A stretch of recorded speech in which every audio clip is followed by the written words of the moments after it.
Hello, everybody. I am John Allen, the editor of Crux and your host here on Last Week in the Church. Except, of course, last Tuesday we actually missed our show, so today is more like the last fortnight in the church. In any event, the principle is the same. We are going to break out our prospector's pans, dip it into the raging waters of headlines about the Vatican and the global church over the last couple of weeks, and see if we can pluck ourselves a few nuggets of gold. Today is a kind of potpourri, a mix, because we've got three news headlines and then a couple of longer-term analyses. Headlines are these. First, tragedy in Italy. A shipwreck in southern Italy that has claimed to date 71 lives and counting is not only, of course, a humanitarian catastrophe, but it has also set off the inevitable political polemic about the best way to deal with the migrant and refugee crisis. Pope Francis is once again a protagonist in that conversation. We'll break down what is going on. Secondly, tumult in Nigeria, Africa's most populous nation, recently conducted national elections, which has produced a new chief executive, but also deepening controversy in which the Catholic Church is playing a part. We'll take a look at what's happening there. Third, paralysis in Ukraine. The one-year anniversary of the Russian invasion of Ukraine came and went. Pope Francis's lonely call for a ceasefire and peace negotiations is either the indication of a kind of nadir of the Vatican's diplomatic relevance or an epical shift from north to south in terms of the locus of its attention. We'll explain. Then, longer-term things. We are coming up next Monday on the one-decade anniversary of Pope Francis in office. Going to give you a couple of observations connected to that. One, having to do with basically the paradoxical moment we are in with regard to the Francis papacy, the contrast between the rhetoric and the operations of this papacy at the one-decade mark. And then secondly, we will also be looking at the surprising powerlessness of popes, despite what is going to be a kind of festival of verbiage regarding the Pope and the papacy. We'll look at a couple of long-term trend lines that appear to be beyond the power of any pope to arrest. All that and more is waiting for you this week on Last Week in the Church, so please stick around.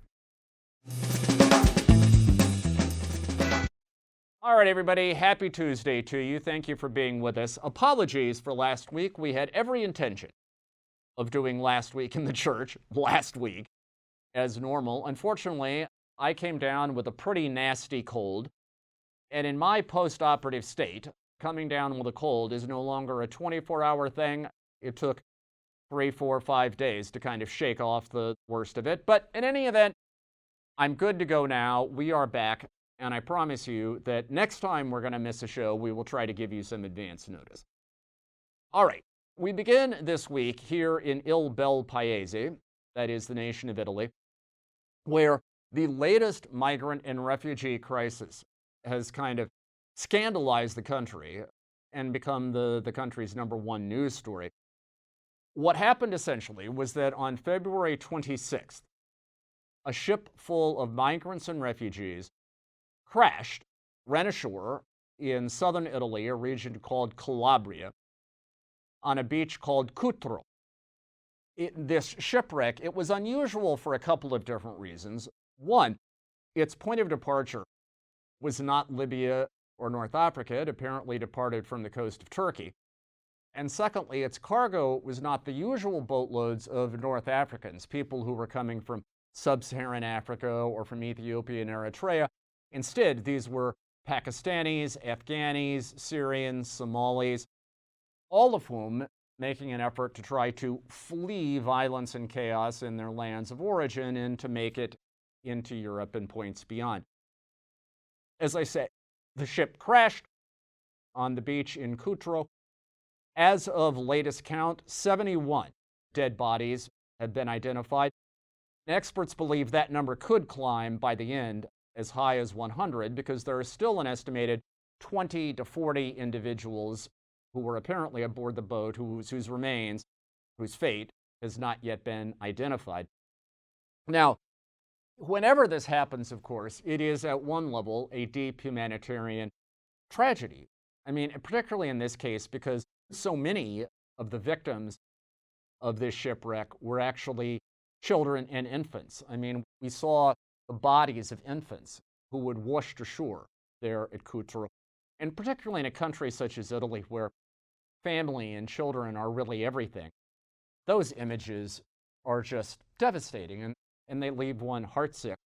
Beyond however, the immediate instinct of compassion and concern for the victims, there is, of course, the question of responsibility. Who ultimately is responsible for this tragedy? And that, of course, is open debate that is breaking along somewhat predictable left v. right grounds. So the debate over this tragedy has broken down along somewhat predictable left v. right grounds. The conservative government under Italian Prime Minister Giorgia Meloni has taken the position that this is the latest indication of the evils of human trafficking, those who attempt to profit from the desperation of these migrants and refugees, and therefore is an argument for a kind of law and order crackdown on these sort of trafficking operations and not letting people get away with this anymore. The left, on the other hand, is arguing this is also an indication of the need for policies of greater tolerance, compassion, and welcome for people who are fleeing these desperate situations, and the need for the Italian government to see this more as a humanitarian and less as a kind of law and order crisis. Now, in the middle of all that, Pope Francis has, in a sense, sort of given aid and comfort to both sides in this argument. During his Angelus address on this past Sunday, he condemned the human traffickers who were involved in these kinds of operations and said that it is important that these journeys of hope not ever again turn into a journey of death. Now, that was taken as a statement that was in some ways in tandem with or parallel to the kinds of political notes being struck by the government. On the other hand, the Holy Father is also well known for his advocacy of tolerance, welcome, and compassion for people trying to make their way to a better life. And so exactly how to parse the Pope's own contribution to this debate is unclear. What is clear is that this is shaping up as the first test case of the collision between the center-right Italian government under Meloni and a newly emboldened center-left in Italy under its new leadership, Secretary of the Democratic Party, Elly Schlein, who was, of course, also female, who won the leadership of the PD in a kind of upset primary around the same time the shipwreck in Cutro was taking place. So it will be fascinating to see how in Italy, for the first time, where both the government and the opposition are led by women, how those dynamics are going to play out. All right, second up this week, tumult in Nigeria. Africa's most populous nation recently held national elections to select a successor to outgoing President Muhammadu Buhari, who had had a long but also troubled reign. In the end, Nigeria's election officials have certified a winner in this election. However, the winner is a representative of Buhari's All Progressives Congress, that is the ruling party, and there are widespread allegations by the opposition and also by independent observers that this election was marred by irregularities, fraud, vote rigging, or at the very least, if you want a more innocent interpretation, incompetence and breakdown in promised electoral reforms. Now, those notes, as I say, have been struck not only by the political opposition, but also by observers such as the Catholic Bishops' Conference and the Catholic charity Caritas, which had observers deployed in polling locations in all of Nigeria's states. It does not appear for the moment that these allegations of irregularities are going to be enough to prevent the installation of the new Nigerian government, although opposition figures still have a couple of weeks to mount legal challenges.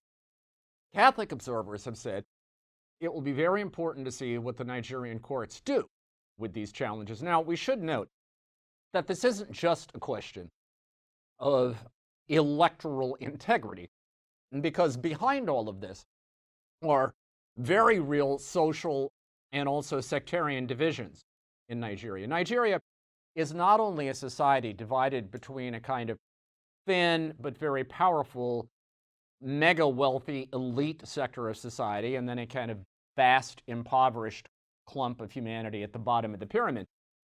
It is also a society divided along religious lines. It is the largest mixed Muslim-Christian country in the world, with the north of Nigeria being dominated by the Muslim population, the south of the country being dominated by the Christian population. And there have been allegations, both before and during this election, that there was a systematic effort on behalf of forces in the Muslim north. Some accusations believe those forces backed by the outgoing Buhari administration to suppress the turnout in the Christian-dominated southern portions of the country, and thus to promote what critics are talking about as the Islamicization of Nigeria, or the Fulanicization of Nigeria, after the most dominant, largely Muslim ethnic group in the country, the Fulani. Now, however much merit there may be to those allegations, they are increasingly being recycled and repeated by critics of the process. And what that means to most observers is that it is all the more important that the Nigerian government and the Nigerian legal system get on top of these suspicions of irregularities and vote rigging before they metastasize, because the last thing anyone wants is a kind of clash of civilizations ripping apart Africa's most populous nation, and by all indications, one of the pace-setter superpowered nations destined to be in the 21st century. All right, third up this week, the anniversary of the war in Ukraine. Now, that came and went on February 24th. It was marked in a variety of ways by the Vatican. It was marked by Pope Francis once again renewing his own, what you might call, peace plan, the heart of which is a call for an immediate ceasefire, which would then lead to peace negotiations in which the legitimate concerns of all parties to the conflict, that would of course mean primarily the Ukrainians, but also Moscow and the Putin government in Russia, that their concerns could be aired out and compromises sought that would lead to a stable peace. Now, most observers, a veteran Italian journalist Marco Politi, for instance, writing recently in one of the Italian newspapers, observed that it has been a long time since, from a diplomatic point of view, a pope appeared to be quite as isolated on the defining international crisis of the day as Pope Francis would appear to be vis-a-vis Ukraine. There simply are no takers for this peace proposal. The United States has not even acknowledged it. Most European governments are pretending that it doesn't exist. Russia has made very clear that they don't consider the Vatican a trustworthy broker that is a truly independent party. The Ukrainians have no interest in a negotiated peace. They, of course, believe that would simply reward Russian aggression. And so, at the end of the day, the Pope's peace plan is in some ways a kind of diplomatic orphan. Now, the question is, does that make it a failure? Well, from one point of view, you could argue that if the Pope's hope is to end this conflict, and of course, on the anniversary, he described this once again as a useless, absurd, and cruel conflict. Now, if his aim is to bring it to an immediate end, then one would have to say that this peace plan does not appear to be accomplishing that objective. On the other hand, we should also say that in the Pope's effort, ongoing effort, to not allow the Vatican to become overly identified with either party to this conflict, that is, not seem like the chaplain of NATO, but also not seem like an altar boy to the Kremlin, to remain non-aligned, that effort, while it may be frustrating to the United States and its European allies, is nevertheless in sync with what a great deal of the rest of the world is trying to do right now. If we look at what is conventionally called the global south, that is, sub-Saharan Africa, most of Asia, most of the Middle East, the Asian superpowers such as India and China, all of them, to varying degrees, are doing precisely what the Holy See appears to be trying to do, which is not allow itself to become identified excessively with either party, and therefore maintain the possibility of helping to serve as a kind of arbiter that can bring this conflict to an end. In other words, from a long-term point of view, what the Ukraine crisis may be remembered for vis-a-vis the Vatican isn't so much the success or failure of any immediate initiative that Pope Francis took, but as the final act in this long-running historical drama of redefining the Vatican from being yet another Western institution to being, for the first time, a truly independent global institution whose center of gravity no longer is in Europe and North America, but is in the global South, which of course is where its population is. And from that point of view, one could say that Pope Francis is in the middle of a high-stakes and truly fascinating global geopolitical experiment. All right, speaking of Pope Francis, we are coming up next Monday, mark your calendars, March 13th, will be the 10-year anniversary of the election of Cardinal Jorge Mario Bergoglio of Argentina to the throne of Peter as history's first pope named Francis. Now, there is going to be an avalanche of verbiage set loose by this occasion, much of it focusing on the key themes, the defining moments, the iconic gestures, the scintillating sound bites, and so on, of what has been, by every possible measure, a dizzying and dramatic decade of Francis in power. I just have two observations I'm going to throw into the mix here. Obviously, we will have more to say about this next week. Let's begin with an irony about where we are at in terms of the Francis papacy 1 decade in. So, the big project that Pope Francis has in the hopper right now that he's trying to bring to conclusion over the next couple of years is, of course, his Synod of Bishops on synodality, the entire exercise intended to make synodality, this process of widespread consultation and listening, what once upon a time might have been called collegiality, only in this case not involving just the bishops, but the entire people of God, the entire church, in a kind of process of shared decision-making, discernment, and reflection.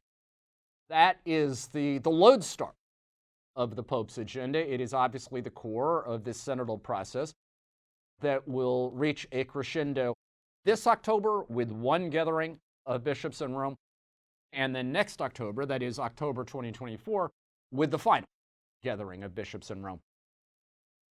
Now, the great irony we face is that as Pope Francis makes this kind of final push for synodality, operationally, his papacy is becoming increasingly, well, unsynodal. That is, increasingly, Pope Francis is ruling by decree rather than by discernment or widespread consultation, and making decisions in Rome rather than allowing them to play out at lower levels. Let me give you 3 quick examples. Recently, Pope Francis issued a decree saying that if a bishop wants to give permission for a parish to use the older Latin Mass, or for a younger priest to celebrate the older Latin Mass, that bishop has to get Vatican permission first. Second, Pope Francis specified that all entities that are connected to the Holy See, whether it's one of the papal basilicas in Rome, such as St. Mary Major, where we are today, right now, as we film this episode, or whether it's one of the foundations connected to the Holy See, like the Good Samaritan Foundation, or Science, Theology, and the Ontological Quest, or any of these outfits, which traditionally have operated independently as sort of autonomous little feudal kingdoms, he's issued a decree saying that all of their assets are now Vatican papal money, and they are all subject to the rules imposed directly, to controls imposed directly by the Pope. Also, the Pope has, last summer, and recently reaffirmed this, issued a decree saying that if a bishop wants to create a new religious order, even at the very threshold level of making it a public association of the faithful, which is basically just dipping your toes into creating a religious order, he still has to have written Vatican permission before doing any of that. So on 3 separate fronts, Pope Francis has taken activity that was once handled at lower levels, typically by the bishop or by independent Catholic organizations, and basically said, nope, from now on, this is all going to be centralized in the Vatican. At the same time, there are also 2 small convents of nuns in Italy where the Vatican has reached down and made decisions that in the past would have been left to local dioceses or to the religious order to figure out. Why is all this happening? It is a standard and dynamic in a papacy that the longer it goes on, and the more a pope senses that his time may be limited, the less likely he is to rely on unwieldy and vociferous processes of consultation or to simply entrust lower levels of authority with figuring things out. And the more tempted that pope is, whether he's left, right, or center, to simply rule directly on the basis of his own authority.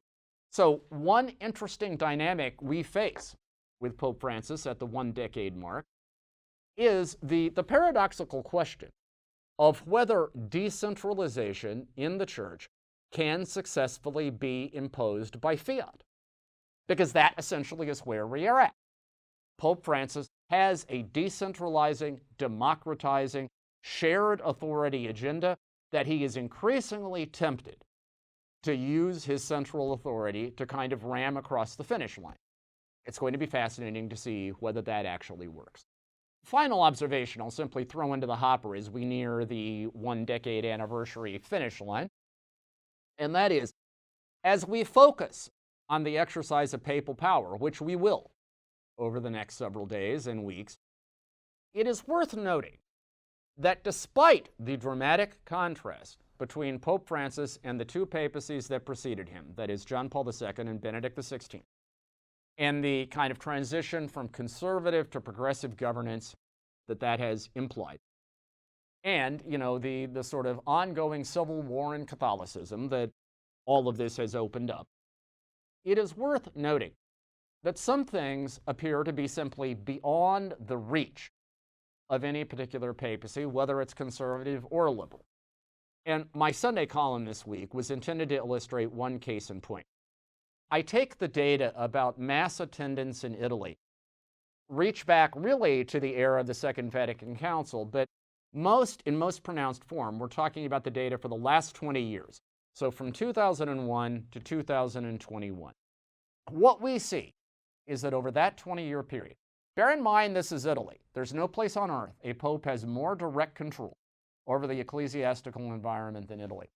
Over that 20-year period, we have gone from a situation in which 34.6% of Italians said they went to Mass at least once a week, and only 15.9% said they never went. That was 2001.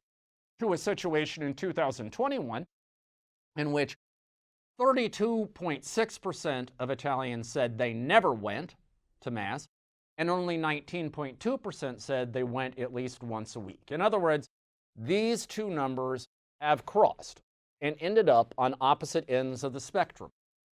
And bear in mind the period of time we're talking about, 2001 to 2021, that's the last 4 years of the John Paul years when his cumulative influence should have been at its peak.